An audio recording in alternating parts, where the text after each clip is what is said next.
A young mother came home from a grocery store and vanished under mysterious circumstances. When police began their investigation, they thought the answer to the mystery was pretty obvious. But what they uncovered shocked even the most seasoned detectives, as none of them could have predicted what was coming.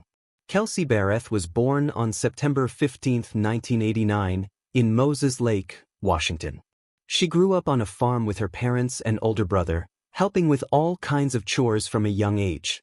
She loved working on the farm, but what fascinated her most were the crop-dusting planes, those small aircraft that sprayed fields or scattered seeds. Kelsey had always dreamed of flying one, and as soon as she graduated high school, she enrolled in a local college to become a pilot. After earning her license, she got a job as a flight instructor while still helping her parents on the farm. Teaching people how to fly and working with her family kept her busy, but, more than anything, Kelsey dreamed of having a family of her own. In 2016, when Kelsey was 27, she finally got the chance to start the family she'd always dreamed of. She met a man named Patrick online, and they hit it off right away. Like Kelsey, he was a farmer, and he shared her desire to have a big family. They talked for months before Kelsey decided to move to Colorado to be with him, and around the same time, they got engaged. Shortly after settling in, she landed a job as a flight instructor at a prestigious aviation school that specialized in training military pilots. It was a great opportunity, but there was one downside. The school was in another city, about 70 miles from Patrick's farm. Because of the long commute, Kelsey rented a place in town called Woodland Park. It was closer to work, but still within a reasonable distance from Patrick's home. Even though they had to live apart, they spent as much time together as possible, and their relationship moved quickly. In early 2017, Kelsey found out that she was pregnant, and soon after, the couple welcomed a baby girl. It seemed like Kelsey's dream of having a family was finally coming true. But, not long after their daughter was born, things between her and Patrick started to fall apart. She noticed he was growing distant, pulling away from her, losing interest in their relationship, and showing less and less enthusiasm about their life together. Still, Kelsey wasn't ready to give up. She was determined to make things work and did everything she could to fix their relationship. On the morning of November 22, 2018, Thanksgiving Day, Kelsey planned to cook dinner for the holiday. She called her mom that morning, chatting about her plans and mentioning that she was heading to the grocery store to pick up ingredients for the meal. Over the next few days, Kelsey sent a few text messages to her mom. But then, out of nowhere, she stopped responding. At first, her mother assumed she was just busy. After all, Kelsey had a job and a 1-year-old daughter to take care of. But as the days passed and Kelsey continued to ignore calls and messages, her mom started to worry. Nearly a week had gone by without a single word from her. Growing increasingly concerned, she reached out to her older brother, hoping he had heard from Kelsey. But he said she hadn't responded to him either. Desperate for answers, Kelsey's mother decided to call Patrick, thinking he might know what was going on. But his response only made things more confusing. He claimed that he and Kelsey had broken up. According to Patrick, their breakup happened on Thanksgiving more than a week earlier. He claimed that before the holiday, Kelsey told him she needed some time alone and wanted to end their relationship. Then, on Thanksgiving Day, she supposedly dropped off their daughter with him, took some of her things from his place, and he hadn't heard from her since. Kelsey's mother found his story hard to believe. For one, she couldn't imagine her daughter leaving her 1-year-old child behind without checking in even once. And second, she had spoken to Kelsey on the very same day Patrick claimed all of this happened. Kelsey never mentioned a breakup. In fact, she had seemed completely fine. She was in good spirits and excited about cooking Thanksgiving dinner. Feeling uneasy, Kelsey's mom asked Patrick to go to her house and check on her. He agreed but said he needed to finish up some work on the farm first, but the call never came. He never followed up. At that point, Kelsey's mother knew something wasn't right, so she made the decision to contact the police. She explained the situation and the local department sent an officer to check her home.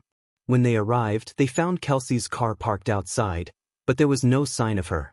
No one answered the door, and since the police couldn't enter without a warrant, there wasn't much they could do.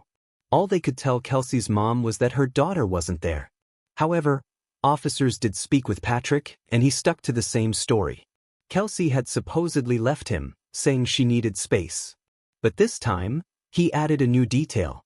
She had taken some of her things from his house, including her handgun.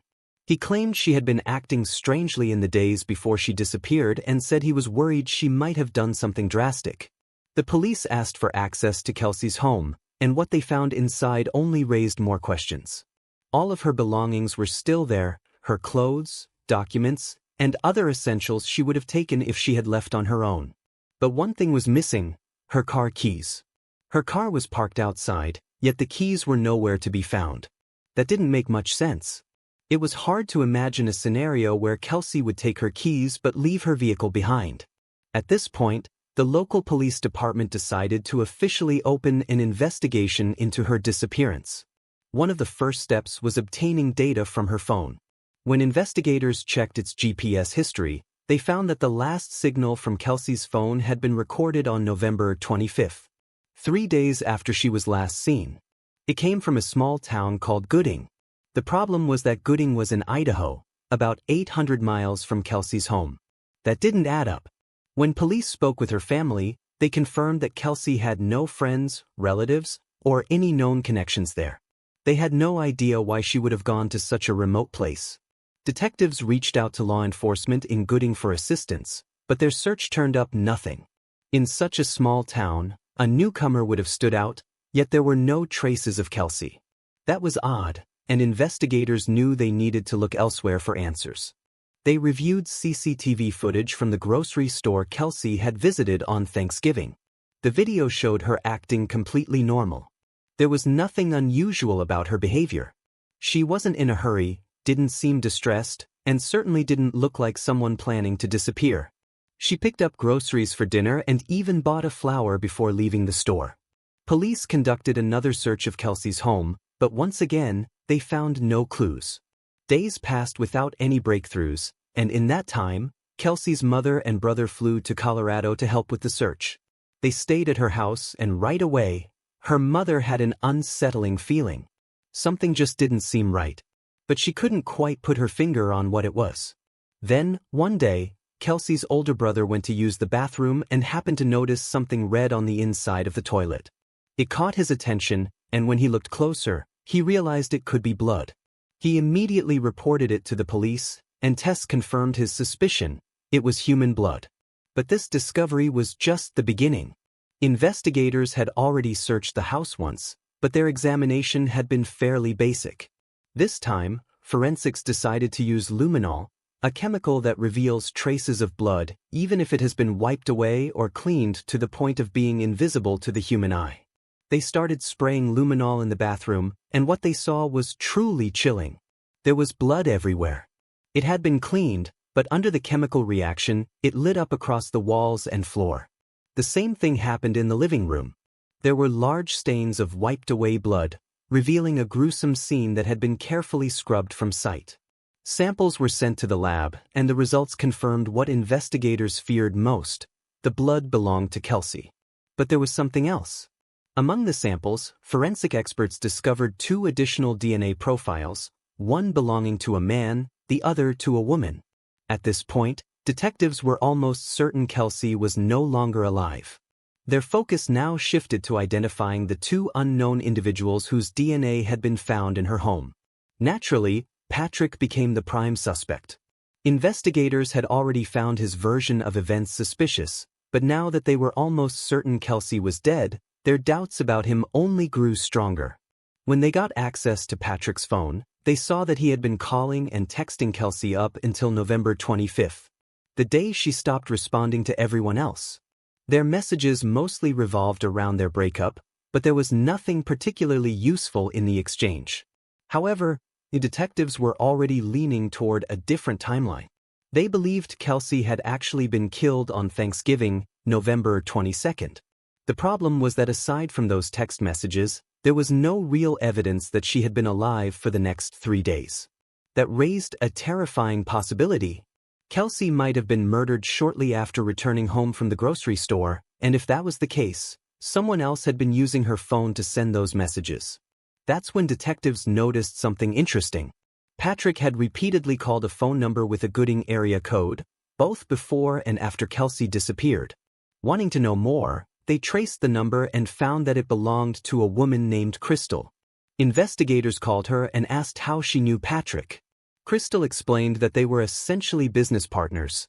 They co-owned several horses. When asked when she had last seen him, she initially claimed she couldn't remember, but after some hesitation, she admitted that they were supposed to meet right after Thanksgiving. According to her, she and Patrick had planned to buy another horse, so she drove to Colorado to see it herself. However, along the way, she found out that Patrick didn't have enough money for the purchase, so she turned around and went back home.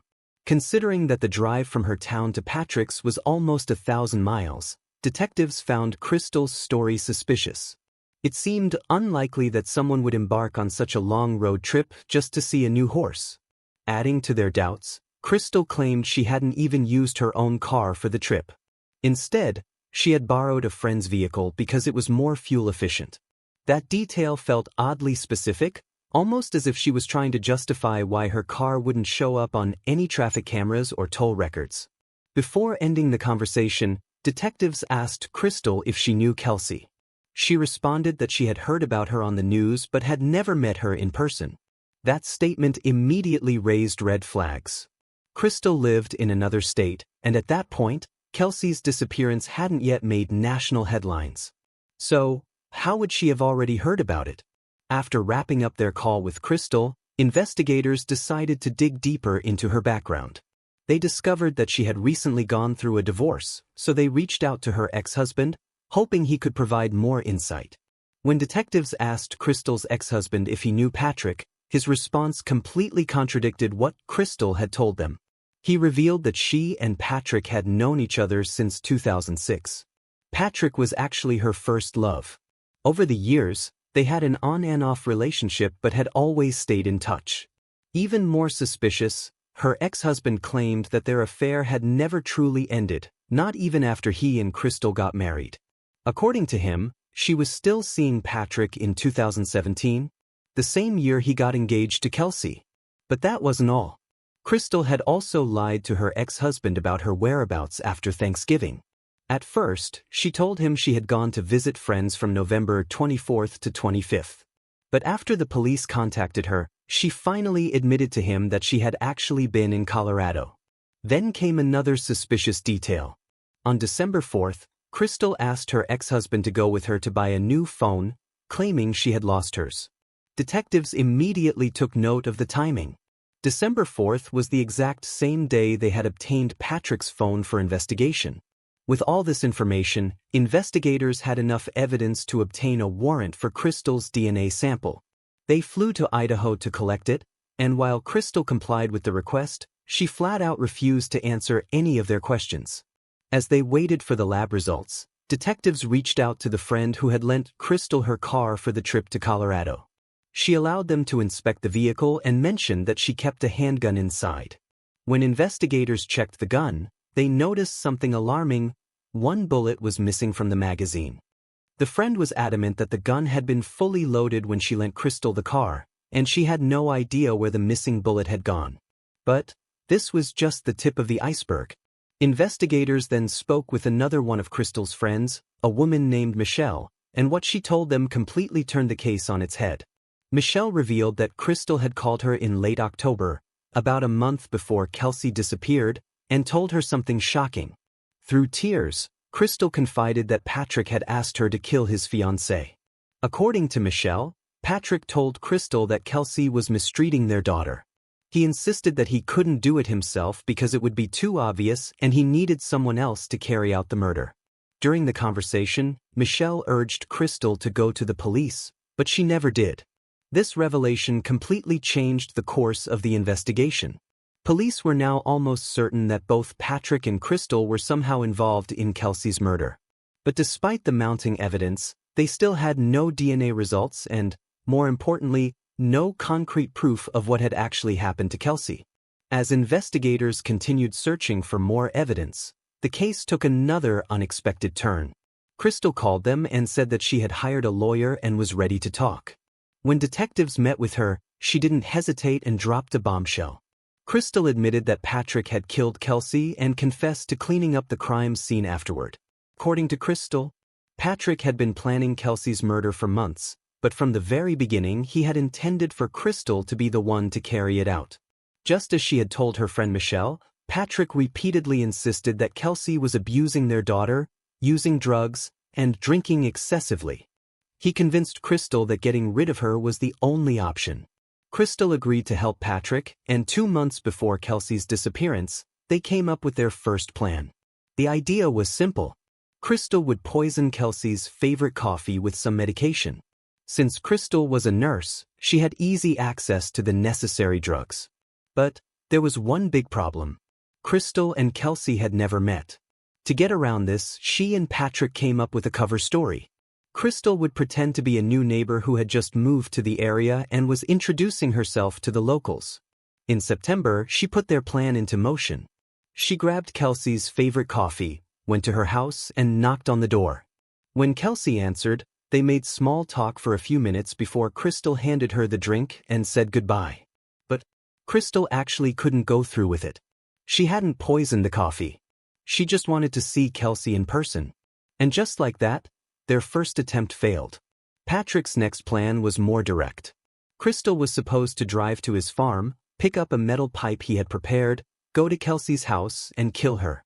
She drove nearly 1,000 miles, picked up the pipe, and even pulled up outside Kelsey's house. But once again, she couldn't go through with it. She sat there for a while, then drove off without ever stepping out of the car. But Patrick didn't give up. His third plan was almost identical to the last one. But this time, instead of a pipe, he left a baseball bat for Crystal to use. Once again, she took the long drive, picked up the weapon, and approached Kelsey's house. And once again, she couldn't go through with it. At that point, Patrick realized if he wanted Kelsey dead, he would have to do it himself. According to Crystal, it all happened in the afternoon on Thanksgiving Day. Patrick showed up at Kelsey's house with a twisted plan. He told her he had bought several holiday-scented candles and suggested they play a game. She would be blindfolded and try to guess the different scents. Kelsey went along with it, completely unaware of what was about to happen. As soon as Patrick tied the blindfold over her eyes, he grabbed the baseball bat and carried out the murder. What made it even more horrifying was that their 1-year-old daughter was in the next room the entire time. After killing Kelsey, Patrick placed her body in a large plastic container and loaded it into the trunk of his car. Then, as if nothing had happened, he took his daughter and drove to his family's Thanksgiving dinner. While his relatives gathered around the table, laughing and celebrating, Kelsey's body sat just a few yards away, hidden inside his vehicle. After dinner, Patrick drove out to a small town called Cripple Creek, where he had rented a barn and left Kelsey's body there for several days. That same night, he called Crystal and told her she needed to come and clean up the mess he had made. She immediately understood. Kelsey was dead. Trying to cover her tracks, Crystal borrowed her friend's car, thinking it might help throw off investigators if the police ever looked into it. She then gathered a stash of cleaning supplies and set off for Colorado. While she was on the road, Patrick called her again. This time, he had a specific request. He warned her to be extra careful because he couldn't find one of Kelsey's teeth. He didn't want it turning up somewhere it shouldn't, especially not in front of Kelsey's family. When Crystal stepped into Kelsey's home, she was met with a horrifying scene. There was blood everywhere. It covered the walls, the floor, even the ceiling. She spent over 4 hours scrubbing the place, but some stains were impossible to remove, even with heavy-duty cleaning chemicals. So, she gathered anything that had blood on it, rags, towels, and other items, stuffed them into garbage bags, and loaded them into her car. After finishing the cleanup, she casually stopped at a cafe for something to eat before heading to meet Patrick. They stopped at a gas station, where Patrick filled up a canister with gasoline. Then, they drove to the barn, retrieved Kelsey's body, and took it back to Patrick's farm. There, they built a fire and burned her remains. As they stood by the flames, Patrick's mother stepped outside. She watched them for a while, but whether she realized what was really happening remains unknown. Before Crystal left for home, Patrick handed her Kelsey's phone. For the next few days, she responded to texts from Kelsey's family and friends, trying to keep up the illusion that Kelsey was still alive. Eventually, she got rid of the phone, destroying the last trace of Kelsey's connection to the outside world. Despite helping Patrick cover up a brutal murder, Crystal insisted that she hadn't acted of her own free will. She claimed she had been terrified of becoming his next victim and only did what he asked out of fear for her life and for her children's lives. She said Patrick had threatened to harm them if she didn't cooperate. Before ending her confession, Crystal added that she had actually tried to help police catch Patrick. She claimed that she had deliberately left a few bloodstains in Kelsey's home, hoping investigators would find them. The detectives were highly skeptical of this claim. Crystal had countless opportunities to go to the police and prevent the murder. Instead, she not only allowed Patrick to go through with it, but had been willing to kill Kelsey herself 3 separate times. And even after Patrick carried out the murder, she didn't come forward. She helped him clean up the crime scenes, dispose of the body, and mislead Kelsey's family and friends. In the end, her confession wasn't motivated by guilt or a sense of justice. The truth was, her lawyer had advised her to take a plea deal, one that would drop all charges against her except for a single count of evidence tampering related to destroying Kelsey's phone. Despite Crystal's detailed confession, police still needed solid physical evidence to take the case to trial. They had already searched Patrick's farm once and found nothing incriminating. But this time, with Crystal's help, they returned to the property, and she pointed out the exact spot where they had burned Kelsey's remains. Patrick had done a thorough job of covering it up, so investigators had to dig through layers of dirt and ash. Eventually, forensic experts uncovered traces of a burned body. However, there was almost nothing left that could be used for DNA analysis. The only piece of evidence was the tooth Crystal had found while cleaning up the crime scene.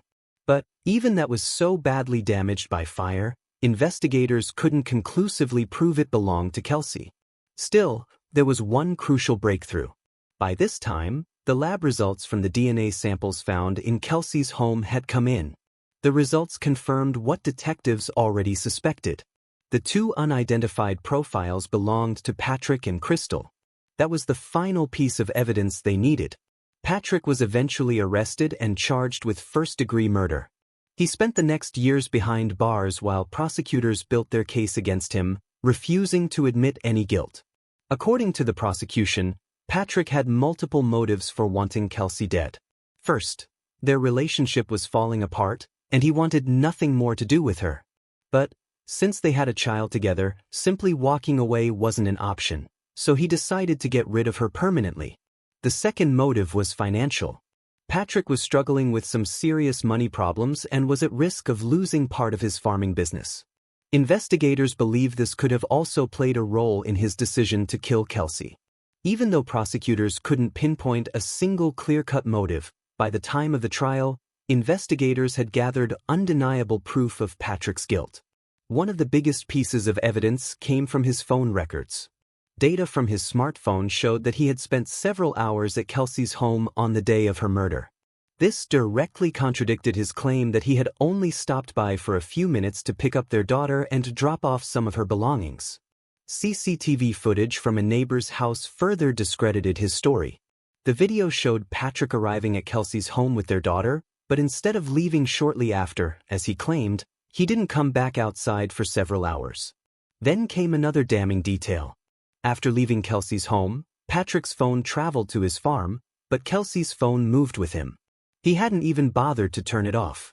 For the next few days, Kelsey's phone remained near Patrick's, tracking alongside his movements, until he finally handed it off to Crystal, who had used it to send misleading texts before destroying it. On top of all this, detectives uncovered a wealth of surveillance footage linking Patrick to the crime. One camera captured him driving with the large plastic container, the same one he later used to hide Kelsey's body. Another camera at the gas station recorded him and Crystal filling up a gas canister, further confirming their involvement in destroying the remains. Then, during the trial, another disturbing detail came to light. An employee at a mobile carrier store testified that Patrick had come in on the same day police confiscated his phone, asking a very suspicious question. He wanted to know how to remotely wipe all data from a device. But perhaps the most damning testimony came from someone inside the jail. One of Patrick's cellmates revealed that, while awaiting trial, Patrick had made a hit list. On it were 3 names: Crystal, her ex-husband, and Kelsey's mother. He wanted them dead. All of this left no doubt. Patrick wasn't just guilty, but he was still dangerous. Given the overwhelming evidence against him, along with Crystal's testimony, the jury unanimously found Patrick guilty of murder. He was sentenced to life in prison without the possibility of parole, plus an additional 156 years.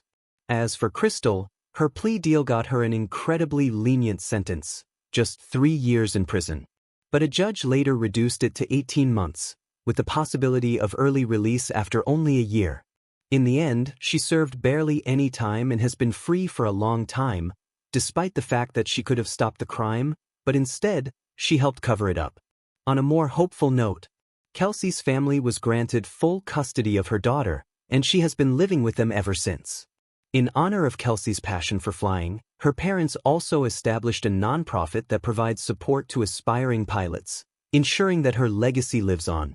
Share your thoughts on the story in the comments section and don't forget to press the like button if you enjoyed my video.